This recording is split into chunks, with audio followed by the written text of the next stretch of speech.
आज के समय में कब कौन कैसे बीमार पड़ जाए इसका पता ही नहीं चलता है। इसके लिए सभी को अपने स्वास्थ्य का चेकअप कराना बहुत ज़रूरी है।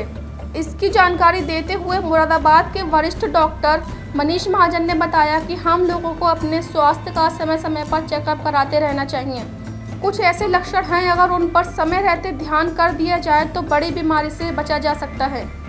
डॉक्टर मनीष महाजन का कहना है कि अगर भूख कम लगती हो, पेशाब सही से ना आती हो और घबराहट होती हो तो ऐसे लोगों को अपना चेकअप जरूर कराना चाहिए, क्योंकि इसकी वजह से आपके गुर्दे खराब हो सकते हैं। साथ ही उन्होंने किडनी के अस्वस्थ होने के 8 लक्षण भी बताए।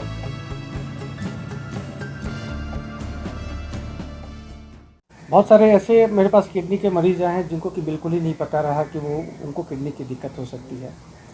5 या 6 सिम्टम्स, स्पेशली भूख कम लगना, पेशाब कम आना या पैर में सूजन होना, घबराहट होना, कमजोरी आना और ख़ासकर सोते हुए ज़्यादा घबराहट होना, और अगर पेशाब में जलन हो रहा है तो मतलब कहीं ना कहीं आपकी किडनी इन्वॉल्व है।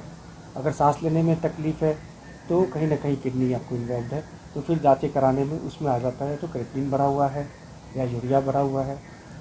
और गुर्दे के मरीज में 3-4 चीज़ें और मुख्य तरीके से देखी जाती है। खासकर गुर्दे का मरीज अगर आपके पास आता है, बहुत सारे ऐसे पेशेंट होंगे जो को पता नहीं है, अगर ये सिम्टम्स आपको दिखता है तो गुर्दे का में इन्फेक्शन होने की संभावनाएं बढ़ जाती है, जो कि जांचों में आता है। और बहुत सारे मरीज ऐसे होते हैं जिनको कि पता होता है कि हमें गुर्दे की दिक्कत है, तो उनमें खासकर ये पूछना बहुत जरूरी कि पेशाब सही होता है, जितना पानी पीते उतना निकलता है नहीं निकलता। बहुत पेशेंट को ये भी नहीं पता होता कि पैर में सूजन होती है, चेहरे में सूजन होती है।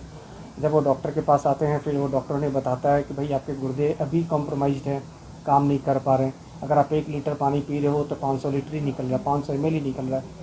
तो ये सब सारी मुख्य चीज़ गुर्दे के मरीज में देखना होता है। और तीसरा जो बहुत इंपॉर्टेंट चीज़ होता है, मोस्ट ऑफ द पेशेंट जो गुर्दे के होते हैं ना, वो डायबिटिक भी होते हैं। बहुत सारे पेशेंट को ये नहीं पता होता कि उनको डायबिटीज़ है। दूसरा, उनको ये भी नहीं पता होता है कि शायद उनकी बीपी भी हाई हो। गुर्दे के मरीज का अगर यूरिन टेस्ट आप कराते हैं तो यूरिन में आपको प्रोटीन निकलता हुआ दिखेगा काफ़ी ज़्यादा मात्रा में। अगर प्रोटीन निकल रहा है तो बहुत संभावना ये बढ़ जाता है कि उसको ब्लड प्रेशर की भी शिकायत होगी। तो अगर ब्लड प्रेशर इस वक्त न पाता, बहुत सारे पेशेंट को मैंने सेम डे बताया कि भाई आपको ब्लड प्रेशर की भी बीमारी है। तो ये सब सारी चीज़ें हैं। किडनी की जब दिक्कत होती है किसी मरीज में, वो अकेले के साथ नहीं आता, वो तब तक 2-3 अंगों को मिला दिया होता है। तो एक बिल्कुल सिंड्रोम की तरह आता है। आपको हार्ट को भी देखना होता है, आपको फेफड़े को भी देखना होता है, और लास्ट में किडनी तो है ही। अगर सबसे इम्पॉर्टेंट चीज़, अगर किडनी को स्वस्थ रखना है तो आप बिल्कुल, अगर डायबिटिक हैं तो डायबिटीज़ को कंट्रोल करें, ब्लड प्रेशर है तो ब्लड प्रेशर को कंट्रोल करें।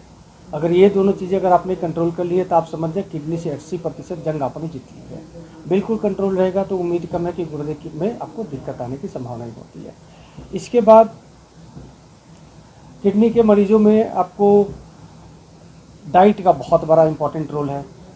और ख़ासकर मेरे पास डायलिसिस वाले पेशेंट बहुत ऐसे आते हैं जो कि चूरन भस्म खा के आते हैं। ये चूरन भस्म, मैं आयुर्वेदिक यूनानी डॉक्टर की बात नहीं कर रहा, ये बहुत स्पेशलाइज्ड मेडिसिन देते हैं, लेकिन मैं उनकी बात कर रहा हूँ जो रोड के किनारे जो पैक्स बैठे होते हैं, वो जो चूरन भस्म देते हैं। ये चूरन भस्म से किडनी परमानेंट डैमेज हो जाता है, इनसे बच के रहें। और कुछ दर्द निवारक गोलियाँ हैं जो कि किडनी को डैमेज करती है, जैसे कॉम्बीफ्लैम हो गया, डिक्लोफेनेक हो गया। इन सब दवाइयों से आप बच के रहें। अगर इन सब दवाइयों से बच के रहते हैं, चूरन भस्म से बच के रहते हैं, एक बढ़िया बैलेंस डाइट अगर आप लेते हैं तो बिल्कुल ही